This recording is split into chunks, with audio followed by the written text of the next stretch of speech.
ছাত্র জনতার এক দফা আন্দোলনের মুখে সোমবার প্রধানমন্ত্রীর পদ থেকে পদত্যাগ করে দেশ ছেড়ে ভারত চলে গিয়েছেন শেখ হাসিনা।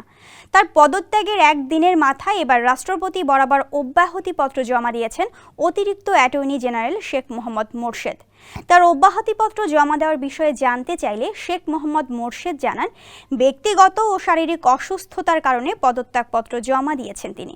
রাষ্ট্রপতির আদেশক্রমে 2021 সালের 24 জানুয়ারি অতিরিক্ত অ্যাটর্নি জেনারেল পদে নিয়োগ পেয়েছিলেন সুপ্রিম কোর্টের এই আইনজীবী। যমুনা রেফ্রিজারেটর, খাবার ফ্রেশ তো লাইফ জম্পেশ।